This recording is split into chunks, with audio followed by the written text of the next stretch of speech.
Hello dear students, welcome to AR academy. मैं हूं मोहम्मद अहमद और आज हम स्टूडेंट्स पढ़ने लगे हैं साइटोस्केलेटन के बारे में।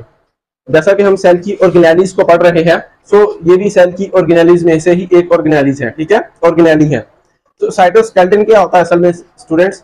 ये सेल को सपोर्ट करने वाले स्ट्रक्चर्स होते हैं। ठीक है, एक सेल को मुख्तलिफ तरह से सपोर्ट करते हैं। तो ये सेल को सपोर्ट करने वाले स्ट्रक्चर्स हैं, सेल को सहारा देने वाले स्ट्रक्चर्स हैं और इनकी कोई मेम्ब्रेन नहीं होती। ठीक है, इस सेल की वो वाली ऑर्गेनेलिज है जिनकी कोई मेम्ब्रेन नहीं होती। तो आपको सिंपली अगर मैं बताऊं कि स्टूडेंट्स ये सेल के अंदर कौन से स्ट्रक्चर्स होते हैं, तो फॉर एग्जांपल जो है ये हमारा सेल है। ठीक है, तो सेल के अंदर जो है वो जो साइटोसोल के अंदर, ठीक है, सेल के अंदर साइटोसोल के अंदर ये इम्बेडेड होते हैं। ठीक है, और फाइबर्स टाइप स्ट्रक्चर्स होते हैं। ठीक है, पूरे साइटोसोल के अंदर ये बिखरे हुए होते हैं और फाइबर्स धागानुमा स्ट्रक्चर्स होते हैं। ठीक है, धागानुमा स्ट्रक्चर्स होते हैं। अब इन धागों की, इन धागानुमा स्ट्रक्चर्स की इनकी जो मोटाई होती है, ठीक है, इनका जो डायामीटर होता है वो मुख्तलिफ होता है। ठीक है, और इन्हीं की बुनियाद पर, इसी डायामीटर की वजह से, इसकी मोटाई की वजह से, इन फाइबर्स की हम साइटोस्केलेटन को तीन कैटेगरीज के अंदर डिवाइड कर लेते हैं। यानी ये तीन तरह से जो है सेल के अंदर पाए जा सकते हैं। पहले होते हैं जी माइक्रोट्यूब्यूल्स। ठीक है, माइक्रोट्यूब्यूल्स क्या है? असल में साइटोस्केलेटन ही है। ये क्या होते हैं? ये लॉन्ग होते हैं। ठीक है, ये लंबे लंबे धागे होते हैं और अनब्रांच होते हैं, यानी इनके अंदर कोई ऐसे करके वो ब्रांचिंग नहीं होती। ठीक है, यानी कोई ना कोई इनकी जो ब्रांच नहीं होती, ये स्ट्रेट पाए जाते हैं, सीधे सीधे स्ट्रक्चर्स होते हैं और लंबे स्ट्रक्चर्स होते हैं। नेक्स्ट सिलेंडर होते हैं। सिलेंडर होते हैं जी पतले। ठीक है, थिन। सो इन थिन मींस कि इनका जो डायमीटर है वो कम होगा। ठीक है, सिलेंडर होने का मतलब क्या है कि ये पतले हैं। पतले होने का मतलब क्या है कि इनका जो डायमीटर है वो, डायमीटर जो है, डायमीटर क्या है जी? इसकी जो मोटाई है इस फाइबर की, फॉर एग्जांपल ये फाइबर है, तो ये जो चीज है, ठीक है, ये क्या है? इसका डायमीटर है। सो जो डायमीटर होता है माइक्रोट्यूब्यूल्स का वो कम होता है। ठीक है, सिलेंडर होते हैं। नेक्स्ट स्टूडेंट्स, ये जो साइटोस्केलेटन है, जनरली बता दूं आपको, जो साइटोस्केलेटन की जो फाइबर्स है, असल में ये सारे फाइबर्स जो होते हैं धागानुमा स्ट्रक्चर होते हैं। ये जो फाइबर्स हैं ये सारे के सारे मुख्तलिफ तरह की प्रोटीन से बने होते हैं। ठीक है, सो माइक्रोट्यूब्यूल्स भी फाइबर्स ही है साइटोस्केलेटन के। ये किस प्रोटीन से बने होते हैं? ये ट्यूब्यूलिन प्रोटीन से बने होते हैं। किससे जी? ट्यूब्यूलिन प्रोटीन से बने होती है। नेक्स्ट, इनका रोल क्या है? ठीक है, रोल इनका क्या है स्टूडेंट्स? एक सेल के अंदर स्पिंडल फाइबर्स बनाने में इनका बड़ा इंपॉर्टेंट रोल है। ठीक है, स्पिंडल फाइबर्स कब बनते हैं? जब एक सेल दो में डिवाइड होता है। ठीक है, जब एक सेल स्टूडेंट्स दो में डिवाइड होता है, एक सेल दो में डिवाइड होता है तो क्या होता है जी? प्रोसेस को हम कहते हैं, जब एक सेल दो में डिवाइड होता है तो इस प्रोसेस को, इस अमल को हम कहते हैं कि माइटोसिस। ठीक है, माइटोसिस या सेल डिवीजन। अब सेल डिवीजन या माइटोसिस के दौरान क्या होता है कि सेल के किनारों पे, ठीक है, सेल के पोल्स पे दो ऑर्गेनेलिज होती हैं, इनको नाम देते हैं सेंट्रियोल्स का। ठीक है, इधर भी सेंट्रियोल, इधर भी सेंट्रियोल, सेल के पोल्स पे चले जाते हैं और दरमियान में ये क्या करते हैं? धागानुमा स्ट्रक्चर्स भेजते हैं। ठीक है, दरमियान में क्या है हमारे पास? दरमियान में न्यूक्लियस होता है, न्यूक्लियस के अंदर डीएनए है, ठीक है, और क्रोमोसोम्स है। अब ये जो स्पिंडल्स निकलते हैं, ये जो धागानुमा स्ट्रक्चर्स निकलते हैं, इनको हम नाम देते हैं स्पिंडल फाइबर्स का या स्पिंडल स्ट्रक्चर्स का। अब ये स्पिंडल स्ट्रक्चर्स क्या करते हैं? क्रोमोसोम्स के साथ आके अटैच होते हैं और क्रोमोसोम्स को जब अटैच हो जाते हैं तो ये स्पिंडल स्ट्रक्चर्स वापस अपनी अपनी पोजीशंस में आते हैं। ठीक है, तो जब ये अपनी अपनी पोजीशंस में दोबारा पीछे को खींचे जाते हैं तो क्या होता है कि क्रोमोसोम्स जो है वो अलग आ जाते हैं। तो क्रोमोसोम्स की सेपरेशन होती है, न्यूक्लियस तकसीम होता है, न्यूक्लियस के तकसीम होने के बाद फिर सारा का सारा सेल ही तकसीम हो जाता है, दो सेल्स बन जाते हैं। तो इसकी जो डिटेल है हम सेंट्रियोल के अंदर भी एक दफा पढ़ लेंगे। सो सिंपली आपने याद रखना है कि जो स्पिंडल फाइबर्स जो है उनको बनाने में इनका बड़ा इंपॉर्टेंट रोल है माइक्रोट्यूब्यूल्स का। नेक्स्ट आते हैं स्टूडेंट्स माइक्रोफिलामेंट्स। अब माइक्रोफिलामेंट्स भी क्या है? ये भी साइटोस्केलेटन के धागानुमा स्ट्रक्चर्स हैं, फाइबर्स हैं। तो ये क्या है जी? ये ज्यादा सिलेंडर है, ये ज्यादा सिलेंडर है। ज्यादा सिलेंडर मींस कि इसका डायमीटर जो है वो माइक्रोट्यूब्यूल्स से भी कम होता है। ठीक है, ये ज्यादा पतले स्ट्रक्चर्स होते हैं, इनका जो डायमीटर है वो माइक्रोट्यूब्यूल से भी कम होता है। नेक्स्ट, जैसा कि मैंने पहले बताया कि ये सारे के सारे प्रोटीन से बने होते हैं। तो माइक्रोफिलामेंट्स जो हैं वो किस प्रोटीन से बने होते हैं? ये एक्टिन प्रोटीन से बनते हैं, ट्रोपोनिन प्रोटीन से बनते हैं या ट्रोपोमायोसिन प्रोटीन से बनते हैं। ये तीनों की तीनों प्रोटीन्स जो हैं स्टूडेंट्स हमारे जो मसल सेल्स हैं, ठीक है, मसल सेल्स के अंदर पाई जाती है ये प्रोटीन। और मसल सेल्स की कंट्रैक्शन में इन प्रोटीन्स का बड़ा इंपॉर्टेंट रोल है और यही प्रोटीन जो है हमारे माइक्रोफिलामेंट्स को भी बना रही होती है। नेक्स्ट, इनका रोल क्या है सेल के अंदर? इनका रोल क्या है सेल के अंदर? माइक्रोफिलामेंट्स जो है वो इंटरनल सेल मोशन में अपना रोल प्ले करते हैं। अब सेल के अंदर, इंटरनल सेल मोशन के सेल के अंदर जो मूवमेंट हो रही है उसको बोलते हैं। अब स्टूडेंट्स होता क्या है, जैसा कि हम साइटोप्लाज्म के टॉपिक में हम पढ़ के आए हैं, तो जो साइटोप्लाज्म है वो 90% फ्लूइड इन नेचर होता है, ठीक है, यानी वो मूव कर सकता है, उसकी जो नेचर है फ्लूइड होती है। अब होता क्या है असल में कि जब फ्लूइड इन नेचर होने की वजह से उसके जो कुछ मटेरियल्स हैं साइटोप्लाज्म के, उसके जो कंटेंट्स हैं, ठीक है, उसकी जो चीजें हैं साइटोप्लाज्म में पाई जाने वाली, ठीक है, साइटोप्लाज्म के अंदर जो पाए जाने वाले, ऑफ कोर्स यहाँ पर क्या है जी, ऑर्गेनेलिज भी हैं, ठीक है, बिलाशुबा ऑर्गेनेलिज भी हैं, न्यूक्लियस दरमियान में ऑर्गेनेलिज है और बाकी स्ट्रक्चर जो भी है। तो क्या होता है कि ये जो स्ट्रक्चर्स हैं जितने भी, ये इधर इधर मूव कर सकते हैं, ठीक है। इस चीज को हम बोलते हैं कि सेल मोशन या साइक्लोसिस का नाम भी देते हैं, ठीक है, यानी साइटोप्लाज्म के जो मटेरियल है उनकी मूवमेंट को हम क्या नाम देते हैं जी, साइक्लोसिस। अब इस साइक्लोसिस या इंटरनल सेल मोशन के अंदर माइक्रोफिलामेंट्स जो है उनका बड़ा इंपॉर्टेंट रोल है, ठीक है। सो आपने याद रखना है कि माइक्रोफिलामेंट्स जो है वो बड़ा इंपॉर्टेंट रोल प्ले करते हैं सेल की इंटरनल मोशन के अंदर। नेक्स्ट आता है जी इंटरमीडिएट फिलामेंट्स।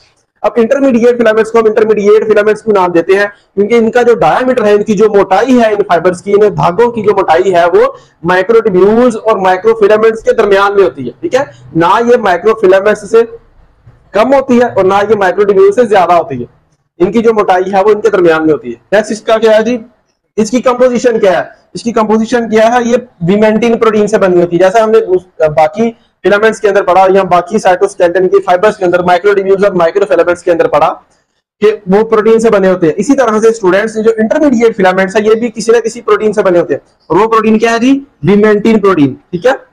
अगर आपसे पूछा जाए कि इंटरमीडिएट फिलामेंट्स जो है वो किस प्रोटीन से बने होते हैं, वो किस प्रोटीन से बने होते हैं, विमेंटिन प्रोटीन से बने होते हैं। अब इसका रोल क्या है, ठीक है, ये इसका रोल है कि ये जो सेल की जो शेप है उसको मेंटेन करके रखते हैं, जो हमें किसी भी सेल की शेप नजर आ रही है उसको मेंटेन करके रखते हैं। असल में होता क्या है, जो प्लांट सेल है स्टूडेंट्स, प्लांट सेल के अंदर जो शेप मेंटेन करने वाला फंक्शन है वो सेल वॉल का होता है। किसका होता है जी, सेल वॉल का होता है। इसी वजह से उसके अंदर जो है वो इंटरमीडिएट फिलामेंट्स प्लांट सेल के अंदर नहीं पाए जाते क्योंकि जरूरत ही नहीं है। In case of animal cells जो इंटरमीडिएट फिलामेंट्स हैं वो पाए जाते हैं, और इंटरमीडिएट फिलामेंट्स क्या करते हैं, सेल की शेप को मेंटेन करके रखते हैं, ठीक है। सेल की जो शेप है, अगर हम इंटरमीडिएट फिलामेंट्स ना हो एनिमल सेल के अंदर तो वो सेल चिपक जाए, ठीक है। अगर वो सेल हमें ऐसा नजर आ रहा है तो किस वजह से है, क्योंकि वहां पर इंटरमीडिएट फिलामेंट्स है, ठीक है, इंटरमीडिएट फिलामेंट्स अटैच है। अगर इंटरमीडिएट फिलामेंट्स ना हो तो क्या हो कि उसकी शेप चिपक जाए, वो अपनी शेप मेंटेन ही ना कर पाए। सो ये जो तीनों हमने पढ़े हैं स्टूडेंट्स, ये क्या है, साइटोस्केलेटन ही है। साइटोस्केलेटन की आगे टाइप्स आ जाती हैं। नेक्स्ट स्टूडेंट्स एक चीज हम पढ़ते हैं कि इन साइटोस्केलेटन में से जो खासतौर पर माइक्रोट्यूब्यूल्स हैं, माइक्रोट्यूब्यूल्स क्या करते हैं, ये खास किस्म की एसोसिएशन करते हैं। एसोसिएशन मींस कि खास पैटर्न के अंदर आपस में मिलते हैं। माइक्रोट्यूब्यूल्स जो है वो आपस में मिलते हैं और इनके मिलने की वजह से कुछ ऑर्गेनेलिज बन जाती हैं, ठीक है, कुछ ऑर्गेनेलिज वजूद में आती हैं जिनमें जो है वो फर्स्ट ऑफ ऑल जिसको हम पढ़ने लगे हैं वो है सेंट्रियोल्स। इसके अलावा कौन सी ऑर्गेनेलिज हो सकती है, इसके अलावा हो सकता है जी सीलिया हो सकता है, ठीक है, सीलिया जो कि कुछ बैक्टीरिया के अंदर पाया जाता है, ठीक है। नेक्स्ट आता है जी फ्लैजेला। फ्लैजेला ये जो सीलिया फ्लैजेला ये जो सेंट्रियोल्स हैं हम जानते हैं कि सभी के सभी सेल्स के अंदर नहीं पाई जाती, तो कुछ स्पीशीज के सेल्स के अंदर ये ऑर्गेनेलिज होती हैं और कुछ स्पीशीज के सेल्स के अंदर ये ऑर्गेनेलिज नहीं होती। अब आगे आता है कि सेंट्रियोल्स को हम पहले पढ़ लेते हैं। जैसा कि मैंने आपको पहले बताया कि सेंट्रियोल्स क्या है, सेंट्रियोल्स माइक्रोट्यूब्यूल्स की मिलने से, माइक्रोट्यूब्यूल्स जो है उनकी असेंबली से बनती हैं, और ये खास पैटर्न के अंदर माइक्रोट्यूब्यूल्स जब मिलते हैं तो इन्हीं माइक्रोट्यूब्यूल्स के मिलने से सेंट्रियोल्स बन जाते हैं, ठीक है। सो जो एक सेंट्रियोल होता है ना, एक सेंट्रियोल ऑर्गेनेली है, उसके अंदर 9 माइक्रोट्यूब्यूल्स है, ठीक है। तो अगर आपसे पूछा जाए वही बात कि सेंट्रियोल्स की कंपोजिशन क्या है, वो किस चीज से बने होते हैं, तो सेंट्रियोल्स माइक्रोट्यूब्यूल्स से ही बने होते हैं। अब एक सेंट्रियोल के अंदर 9 माइक्रोट्यूब्यूल्स होते हैं, ठीक है। एक जो माइक्रोट्यूब्यूल है वो आगे 3 ट्यूब्यूल्स पर मुश्तमिल होती है, ठीक है। इसको हम जो है वो जरा डायग्रामेटिकली भी समझ लेते हैं। ये जो आपको एक जो है वो सारा का सारा स्ट्रक्चर नजर आ रहा है, ये सारा का सारा क्या है कि एक सेंट्रियोल है, ठीक है, ये एक सेंट्रियोल है। अब इस एक सेंट्रियोल के अंदर 9 माइक्रोट्यूब्यूल्स होने चाहिए, ठीक है। दिस इज फर्स्ट 1 माइक्रोट्यूब्यूल, दूसरा, तीसरा, चौथा, पांचवा, 6th माइक्रोट्यूब्यूल, 7th, 8th और ये 9वां। यानी एक जो सेंट्रियोल है उसके अंदर 9 माइक्रोट्यूब्यूल्स होते हैं। अब एक जो माइक्रोट्यूब्यूल है, ठीक है, मिसाल के तौर पर मैं इसको ले लेता हूं, एक जो माइक्रोट्यूब्यूल है उसके अंदर आपको 3 ट्यूब्यूल्स नजर आ रही होगी, मजीद आगे 3 ट्यूब्यूल्स नजर आ रही होगी, ठीक है। एक मैक्रोट्यूब्यूल्स में आगे 3 ट्यूब्यूल्स होती हैं। तो ये जो था इसका जो है वो स्ट्रक्चर वगैरह। आगे इसकी जो अकरेंस कहाँ पे होती है स्टूडेंट्स, ये एनिमल सेल्स के अंदर पाया जाता है, उसके बाद ये माइक्रो ऑर्गेनिजम्स में पाया जाता है और लोअर प्लांट्स के अंदर। ठीक, जनरली हम ये पढ़ते हैं कि ये प्लांट्स में नहीं पाया जाता, लेकिन हम अगर आप स्पेसिफिकली देखें, खास तौर पर देखें तो क्या है, लोअर प्लांट्स के अंदर जो छोटे पौधे होते हैं उनके अंदर ही पाया जाता है। जैसे ही प्लांट बड़ा होता है, पौधा बड़ा हो जाता है, तो उसके अंदर सेंट्रियोल एब्सेंट होता है, वो नहीं पाया जाता।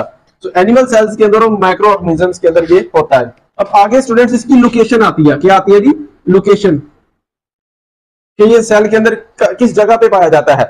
असल में इसकी जो लोकेशन होती है, मिसाल के तौर पर मैं एक सेल ड्रॉ कर रहा हूं, ठीक है, ये सेल की वॉल है, यहाँ सेल मेम्ब्रेन है, सेंटर में क्या है, न्यूक्लियस। अब न्यूक्लियस के करीब ये पाया जाता है, ठीक है, न्यूक्लियस के करीब ये ऑर्गेनेली पाई जाती है।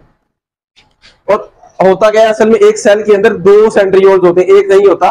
हम एनिमल सेल की बात करेंगे, ठीक है, एक एनिमल सेल के अंदर 2 सेंट्रियोल्स होते हैं और दोनों सेंट्रियोल्स जो हैं वो आपस में 90 के एंगल पर पड़े होते हैं, ठीक है।